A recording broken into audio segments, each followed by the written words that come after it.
My son inquired about the winter trip. I'd financed $25,000 for the entire family. My mother smiled and stated, "We already left, honey. Just your aunt's kids went." I just nodded. A month later, she texted, "Have you paid the mortgage yet?" I replied, "Perhaps your golden child could pay that." What if the people you loved most, the ones you gave everything for, looked your 8-year-old son in the eyes and told him, "We already went on the dream vacation your dad paid for. You weren't invited?" That's what happened to me. And it was the moment I realized I had to burn my entire family dynamic to the ground. My name's Amit. I'm 35, a realtor, and yeah, I'm usually the responsible one in my family. I track closings on a big whiteboard. I keep my car spotless for showings, and I can pretty much guess a listing price within $5,000 just by walking a block. I'm also a dad. My son, Max, he's 8, and he collects hotel key cards like they're priceless trading cards. That night, we were just at my place.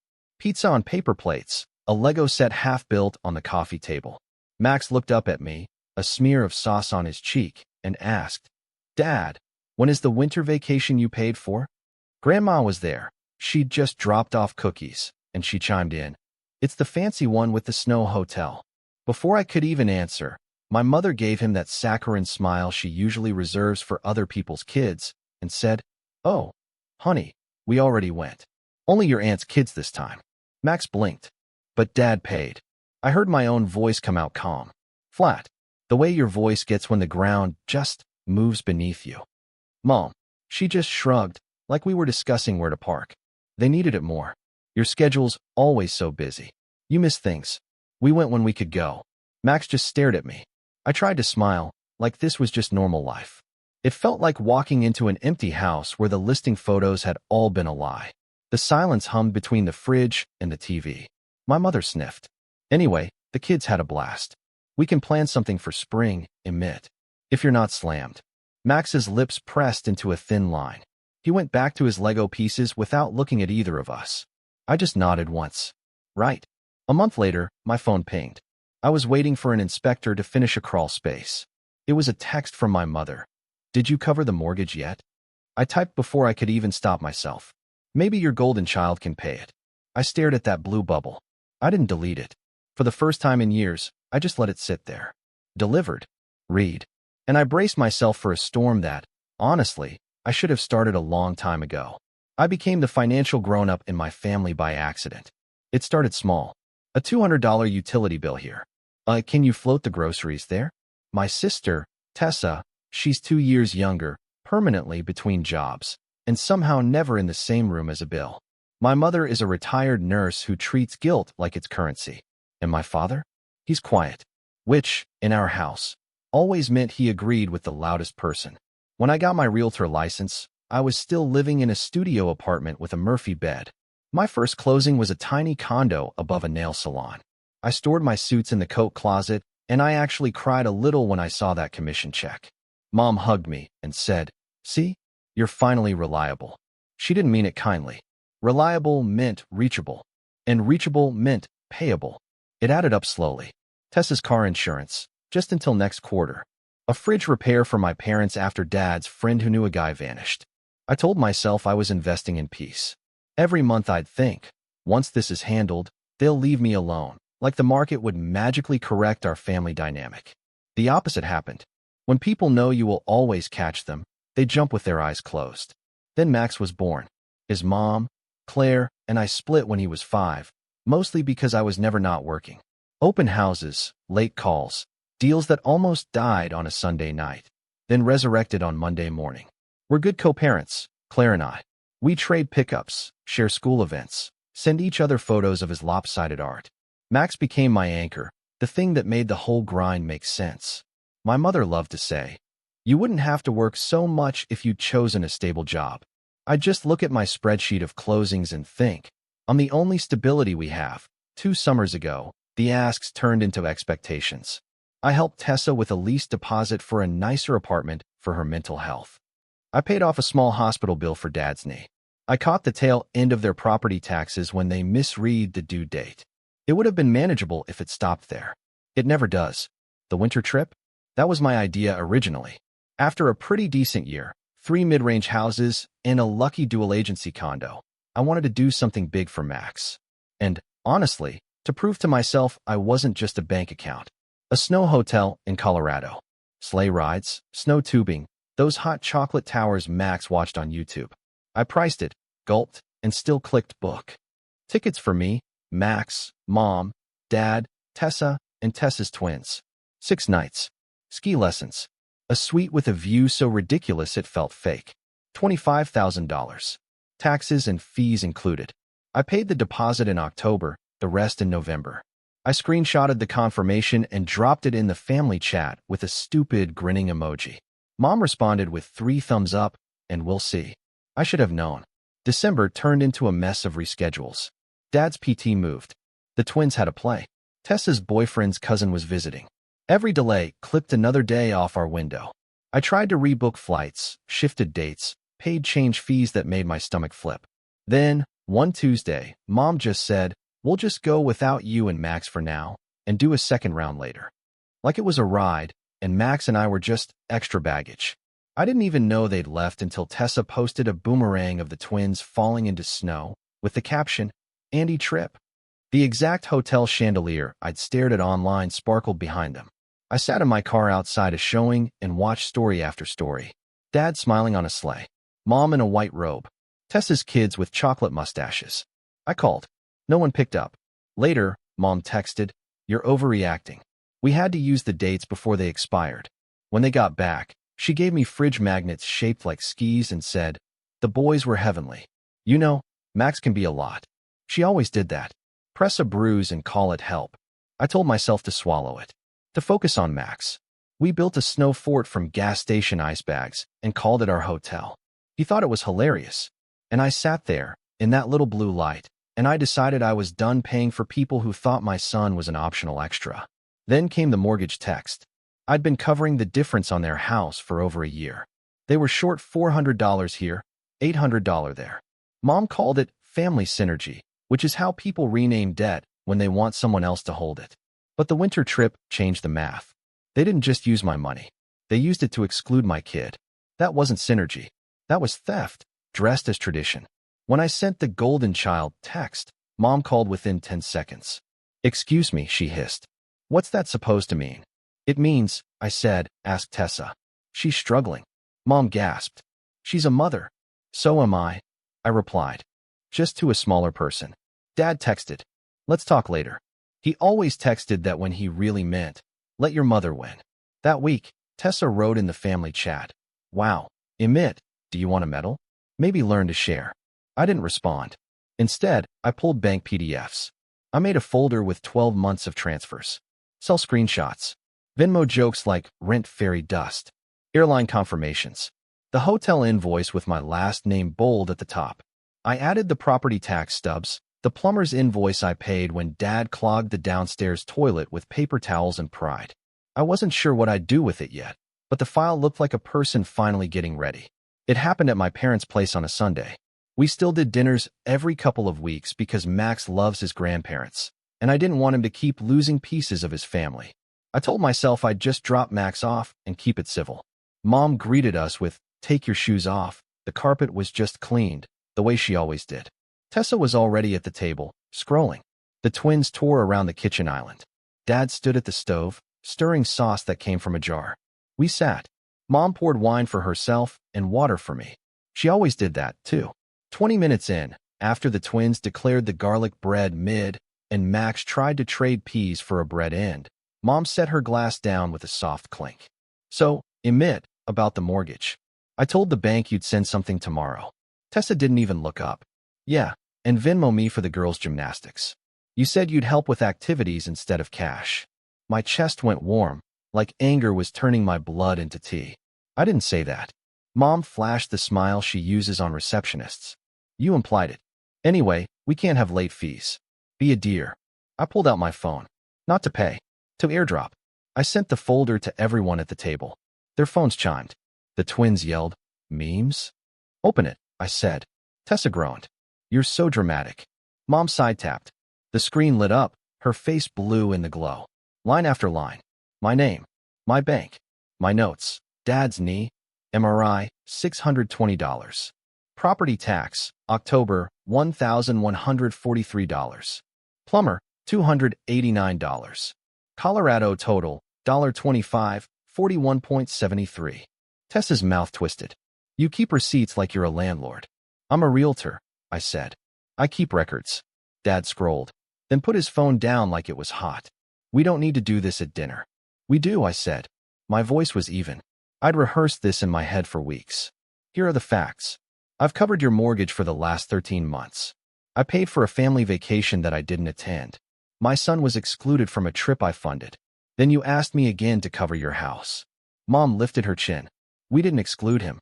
It just worked out that way. Max's fork scraped his plate. He was very, very quiet. I looked at him, then back at her. I'm done. Tessa laughed. Okay, tough guy. I kept going.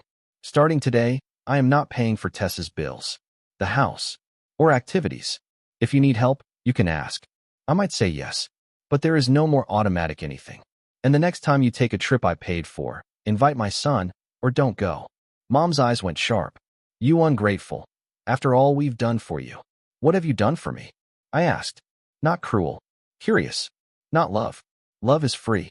Money. Practical help. Times you showed up. She slammed her palm on the table. The fork jumped. We raised you. You also raised Tessa, I said. Somehow, I became the parent. Tessa crossed her arms. You're punishing me for not being you. I'm setting boundaries because you're using me. Mom switched tactics instantly.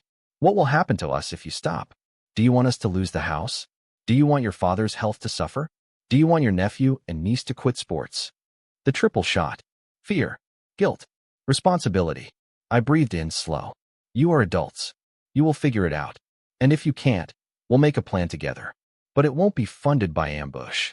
Dad finally spoke, in a low voice. Emmett, don't talk to your mother like that. I turned to him. Say something to protect me. Then, silence. The clock ticked. Sauce bubbled on the stove. Max cleared his throat. Tiny. Brave. Grandma. I wanted to ride the sleigh. Mom's face flickered. Just a second. Then it moved. We'll do something local, she said. Cheaper. I stood. Dinner was nice. We're going. I picked up our coats. Max stood too, looking at me like he was measuring how safe the floor was. Tessa scoffed. So that's it. You play accountant and storm out. I looked at her. Pay your own rent this month. Then to Mom. And tell the bank you were wrong. Mom's last line, thrown like a plate. If you walk out, don't come back asking for forgiveness. I opened the door. I'm not asking for anything. The first week felt like quitting caffeine. A headache. Muscle memory reaching for my wallet when my phone buzzed. I muted the family chat. I took Max sledding on a hill behind the middle school and bought him a hot chocolate so big it needed 2 lids. He asked, Are you mad at Grandma? I told him, I'm mad at some of her choices. I love her, he said. I love you more than any trip, more than the snow hotel. More than all the hotels, I said. On day 9, I got a text from Dad. Your mother is upset. Can we talk? I offered coffee. Neutral ground. He didn't show. He sent another text an hour later. Things are complicated. That was his favorite phrase. Complicated, as in, I will not oppose your mother. Tessa went loud on social media. A screenshot made its way to me. Some people love money more than family. There was a comment thread involving 3 of her friends, a cousin I hadn't seen in 5 years, and a yoga instructor with opinions on energetic exchanges. I didn't respond. The older I get, the more grace looks like silence. But boundaries do not mean passivity. I did practical things. I called the bank and took my name off as an authorized payer on my parents' mortgage. I switched auto pay off on Tessa's utilities. I put a password on my Zelle and removed my cards from their rideshare accounts. I told our group chat that any future requests for money had to be in writing, with what they needed, by when, and how it would be paid back. Mom wrote, You're ridiculous. Then, 5 minutes later, we need $600 by Friday. I wrote back, No. The sky did not fall. My mother tried the next angle, relatives. Aunt Carla called, acted cheerful, then said, Your mom is under so much stress. Could you just help this once? I asked if my mom told her about the $25,000 trip, or the last 13 months. Aunt Carla stuttered, said she didn't know all that. The call slowed. 2 Saturdays in, I took Max to my open house. It was a tidy 3-bed with a breakfast nook that made him say, This is where pancakes live. Between visitors, he built a Lego fire truck under the staging plant. He looked up at me and said, "Dad, are we poor now?" I crouched down and said, "No, buddy, we're fine. We're just not paying for other people's stuff anymore." He nodded, like that was a rule he could tape to the wall. There were still tremors. My mother posted a photo of the twins in matching parkas with a caption about family first. I recognized the parkas. I bought those too. Tessa sent me a long text at midnight. "You've ruined everything. I can't believe you do this to us. The girls are crying." I wrote back 3 lines. "I didn't ruin anything. I stopped funding your lifestyle. The girls are crying because you're using them as shields." A week later, Dad called again. This time, he actually showed up at the coffee shop, wearing his "I'm reasonable" flannel. He sat across from me, hands around a cup he didn't drink. "Your mother is scared," he said. "She says you're cruel." "I'm tired," I said. "That's different." He stared at his phone. "We might have to sell the house." "Okay," I said. Relief flashed across his face, like the permission to say it was the scary part. We talked numbers. As a realtor, I knew their equity, the comps, the timeline. If they listed in spring, they'd walk away with enough to get a smaller place with lower payments. He called selling failure. I reframed it as strategy. For the first time in years, our conversation felt like 2 adults planning, not a parent wringing out a child's pockets. He left, saying he'd discuss it with Mom. I didn't hold my breath. When people can't pull money from you, they try to pull it from your reputation. Mom told cousins I was unstable. She told the neighbor I was obsessed with money. She didn't mention hers. A small handful of people reached out to say they were proud of me. My cousin Dylan texted, "Took me 3 years to get brave. You did it faster." He told me he'd been funding his dad's gambling debt out of love.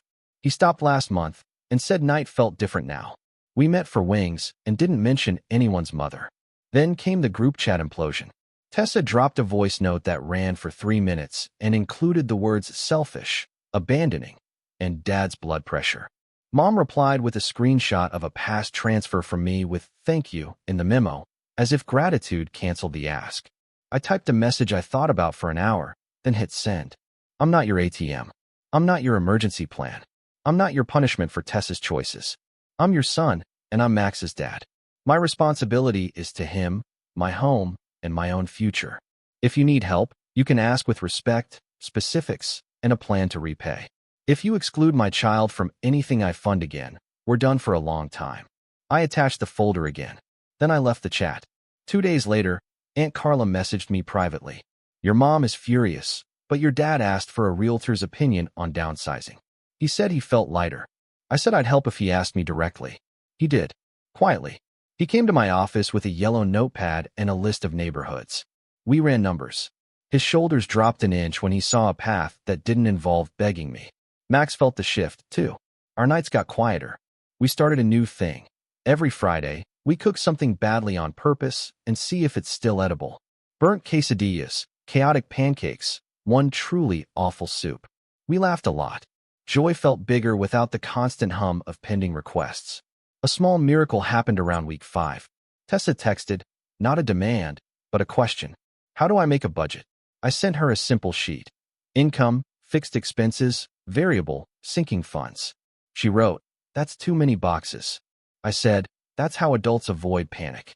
She ghosted me for 2 days, then sent a photo of a legal pad with numbers and the caption, "I can't afford the gym." I wrote, "Walk outside." She replied with an eye roll emoji, but then posted a selfie on a trail the next morning. Mom didn't thaw. She sent one last arrow. Family helps family. I typed, "Family respects family."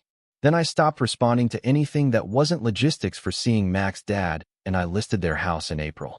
I didn't take a full commission. He tried to insist. I said, "Keep it. You'll need furniture that fits the new place."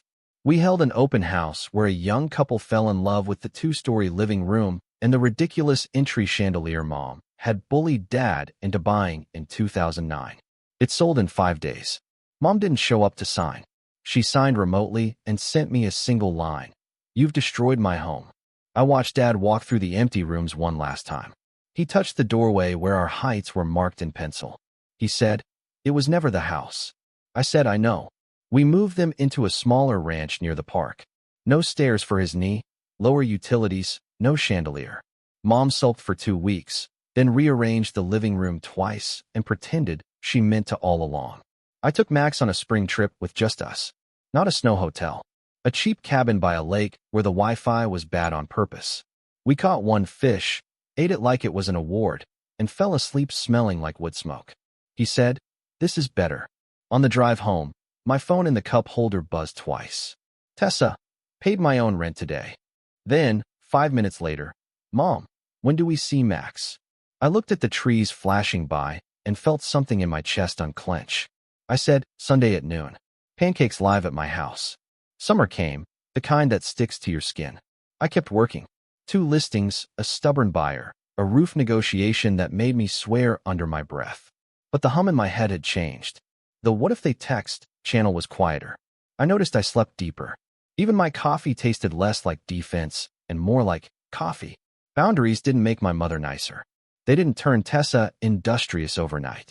They didn't solve old wounds. What they did was stop the bleeding. They gave me enough breathing room to be a dad without a calculator always open behind my eyes. One afternoon, Max and I were at the park by my parents' new place. Mom arrived with a Tupperware of brownies and a look that said she was trying. She sat beside me on the bench and watched Max and the twins build a lopsided sandcastle. She cleared her throat. I shouldn't have said that thing about him being a lot. She said it like the words had to fight their way out. I kept my tone even. He heard you. I know. Her voice dropped. I was angry about the house. About getting older. I don't know. She waved a hand. You've always been so capable. I thought you'd just keep stepping in. She looked at me then. Really looked. I didn't realize I was stepping on you. It wasn't an apology the way I'd fantasized. No dramatic confession. No handwritten letter with underlines. But it was something human. I nodded. I won't keep stepping in. Not like that. She swallowed. I get it. A beat. Can I still ask for help sometimes? You can ask, I said. And I can say yes or no. The sun slid a little lower. Max shouted my name like it was a joke. The twins tried to bury his foot, and he let them. Normal. Priceless noise. That night, after drop-off, I reopened the Colorado folder for the last time. I scrolled the receipts without rage. They were just pixels now, evidence of who I was and who I'm not anymore. I dragged the folder into archive. I kept one thing. A photo of the cabin by the lake with Max's tiny grin in the corner. I printed it and stuck it to the fridge with the ski magnet Mom gave me. It looked different next to something I chose for myself. People talk about revenge, about winning. This wasn't that. There was no moment where I made a speech and everyone clapped. There was only the quiet work of saying no again and again, until no made space for yes to the right things. A week later, my phone buzzed. Mom, do you want to bring Max by for popsicles? We got the kind with the joke sticks. Tessa, send a photo of a budget on her fridge with 3 check marks and the caption, "Don't make fun of me."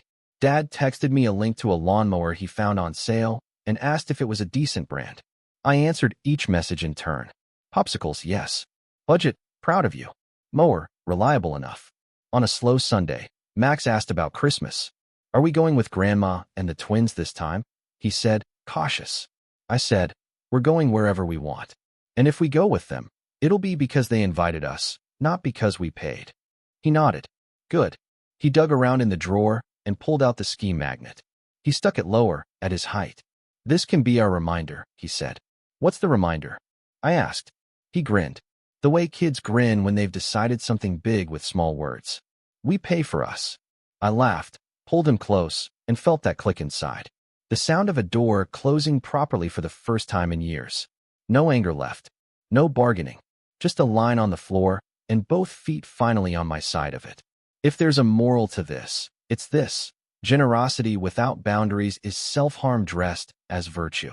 Family doesn't get to weaponize love to access your wallet. Saying no isn't betrayal. It's building a life where the people you're responsible for, your kid, your home, your own tired heart, are safe. My mother texted last night. Proud of you for selling the house so fast, even if I hated it. I wrote back, proud of me too. It wasn't snark. It was the truth. And when she added, do you need anything? I smiled at the new shape of that question and typed, no, I'm good. What would you have done in my place? Have you ever had to draw a line in the sand with family? Tell me what you think in the comments. I really want to know.